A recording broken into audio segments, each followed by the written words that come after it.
Bonjour, bienvenue sur la chaîne Vissonne. Mon nom est Sylvie Trigault. Aujourd'hui, nous allons parler de la conscience. Et si la conscience n'était pas une entité flottante ou abstraite, mais une organisation intelligente d'information qui s'exprime à travers la matière, l'espace et le temps? Philippe Guillemant nous propose de la considérer comme étant non produit du cerveau et que la matière, l'espace et le temps en émergent. Ce qu'il nomme vie, V pour vibration, I pour information en référence à la matière et E pour énergie, V et E se référant à l'espace-temps. Nassim Haramein, lui, considère qu'il y a un code intelligent structurant toute forme de vie. Et dans les enseignements de l'AIA, transcrits par Dominique Graziani, on y trouve peut-être justement la confirmation. Tout ce que nous vivons passe par la matière, le corps, le cerveau, l'activité électrique et chimique. La matière peut être comprise comme une structure stable de données organisées. Mais chaque forme possède un encodage spécifique qui lui donne cohérence et persistance dans le temps. Sa stabilité correspond à sa résistance à l'épreuve du temps. À l'échelle élémentaire, certaines particules sont instables, porteuses d'un potentiel d'information plus qu'une structure définie. À mesure que l'information s'organise, la matière gagne en stabilité. Plus un système est complexe, plus il devient résistant aux variations de son environnement. C'est pourquoi un objet macroscopique est prévisible alors qu'une particule isolée ne peut l'être. La matière n'est pas indépendante. Elle évolue selon les lois physiques qui structurent ses transformations. Ces lois assurent une stabilité globale et rendent les phénomènes reproductibles à grande échelle. Mais elles peuvent aussi s'enrichir et se préciser au fil des nouvelles intégrations d'informations vécues par la matière. Le temps joue ici un rôle central. Il peut être envisagé comme l'énergie d'intégration du présent dans ce que l'on nomme le passé. Chaque nouvel événement doit s'intégrer dans la structure déjà existante de la réalité. Plus l'événement est complexe ou original, plus il exige d'énergie et donc de durée pour être validé et stabilisé. Le temps n'est pas qu'un défilement. Il est le processus par lequel une nouvelle information devient réalité.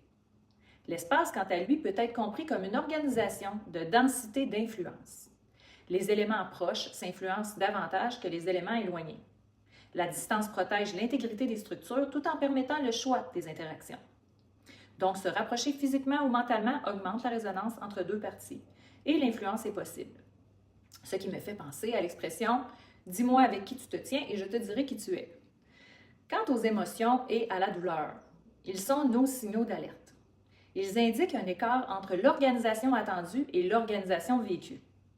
La souffrance, elle, apparaît lorsqu'il y a incohérence entre le projet interne d'un système vivant et la réalité expérimentée. Le signal indique qu'il doit y avoir un ajustement pour retrouver l'équilibre.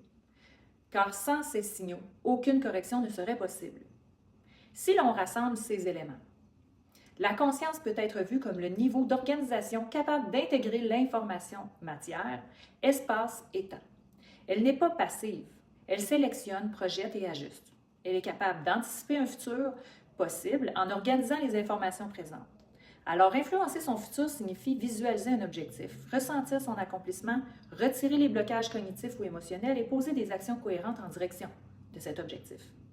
Chaque étape augmente la probabilité d'intégration de ce futur visé dans le présent. La réalité universelle évolue vers des niveaux d'organisation de plus en plus complexes. Elle tend vers la stabilité par l'intégration progressive d'informations validées par l'expérience. Les sociétés humaines, elles aussi, suivent cette logique. Lorsqu'elles se construisent sur des raisonnements erronés, elles deviennent instables. Le temps finit toujours par révéler les incohérences et ce qui aura été bâti sur des bases non fondées s'effondrera tôt ou tard. C'est logique. Comprendre cela change notre position. Nous ne sommes pas simplement soumis aux lois du monde, nous participons à leur enrichissement par nos choix, nos pensées et nos actions. Donc, si la matière est information stable, si le temps est énergie d'intégration de l'expérience de la matière, et si l'espace qui permet l'expérimentation de la matière est un champ de possibilités, alors la conscience est le processus qui relie et organise l'ensemble. Consciemment ou inconsciemment, comment nous utilisons cette capacité d'organisation au quotidien? Car on alimente là où on porte notre attention. De quelle façon, individuellement et collectivement, dépensons-nous notre énergie créatrice? La conscience vue sous cet angle, le premier principe du Kybalion qui dit que l'univers est mental et le tout est esprit, devient alors compréhensible. C'est quand même beau la vie. N'est-ce pas un miracle en soi d'être, tout simplement? Et si vous désirez approfondir davantage sur ces concepts, je vous invite à écouter les témoignages de Dominique Graziani. Et si vous désirez vous procurer le livre Les enseignements de Laïa, il est sur commande spéciale seulement. Donc, je vous mets le lien du site web de Dominique en description.